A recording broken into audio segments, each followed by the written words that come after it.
you say there, folks. Today I'm going to show you how to do these real cool, these blues sliders. I'm going to call them the blues sliders, okay? In other words, like if we're in the key of A, you know, we're going to use an A dominant 7th chord, right? And then we're just going to slide back and forth with this little snippet of an A 9th chord. And then we're going to bring that up a whole step. It's going to be like an A 6th chord, you know, an A add 6 or A6, whatever you want to call it. And then back.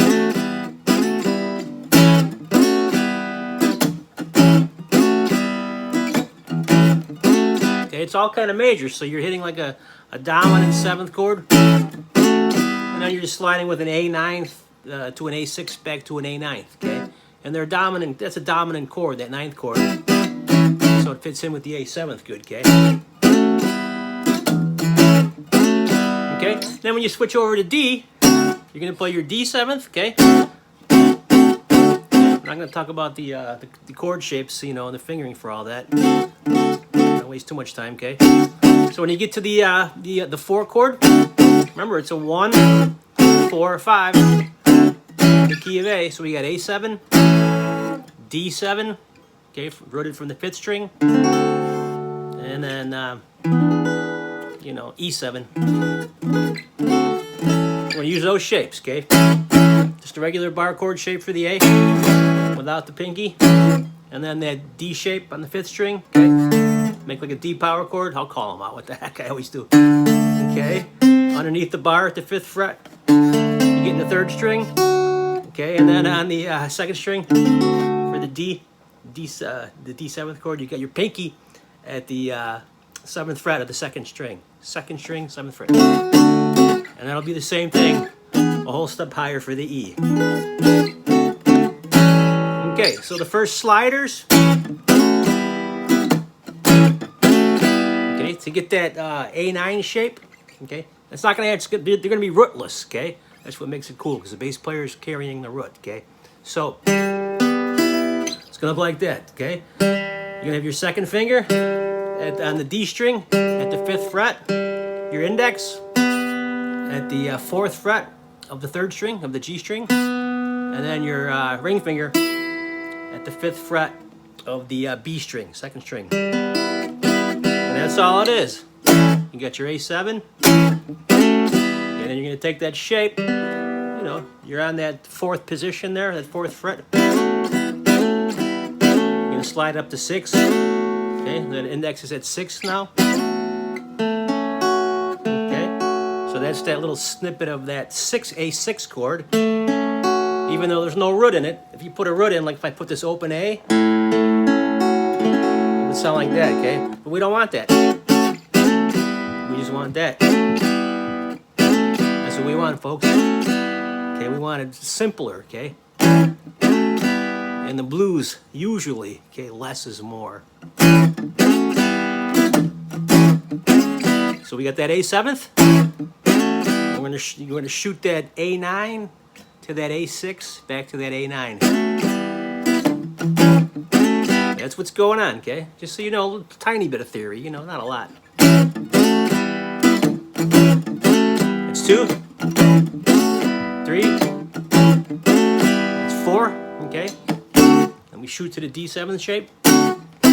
Okay, these are even easier. Now we're just, to get that, it's gonna be the same exact thing in the D. Okay, the D9 to the D6, back to the D9. And it's really just barring strings 1, 2, and 3. Okay, at the 5th fret. You can shoot from 5 to 7, back to 5. And then 2 of them there in D, back to A for 2. Okay, then you're going to take that. You're going to use that E7 shape now. Your little slidey, bluesy sliders are going to be from 7 to 9 now with that index. I mean, you can use whatever finger you want. I think I find myself doing it more with the index, you know. Let's see. Yeah, I seem to get a lot of control with the index, say, but if somebody want to do it with their 3rd finger, okay. If that's more comfortable, Hey, more power to you. Okay, whatever works, okay?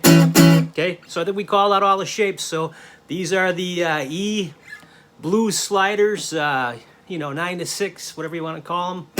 Little snippets of a 9th chord and a 6th chord. Okay, an A, D, and E. Okay, so we'll crank one out and see what happens. Here we go. 2, 3, 4.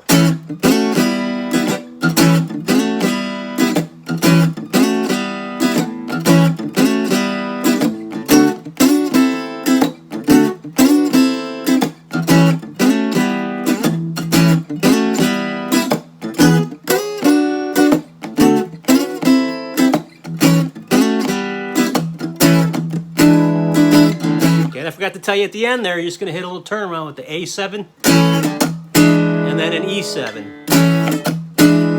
And that E7 shape is our C7. Okay, that's C7, but only up here at the 7th fret. So that'll turn around as A7, E7. Okay. All right, so another thing you can do when you're doing the sliders, you know, you can, instead of just playing them up and down like that, you could throw in some little, you know, rhythmic patterns like.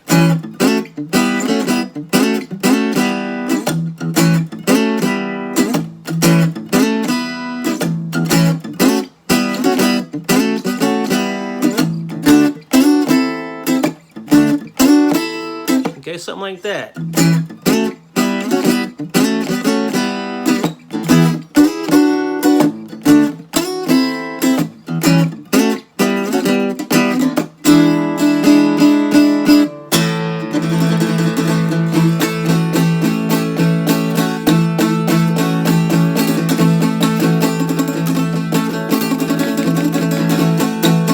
Alright, tubers, K. I did that one kind of quick, K. I didn't call out everything exact, but you could kind of see, you know, by the fingering what I'm doing there. Alright? Riffs Unlimited, we'll see you next time. Alright, tubers?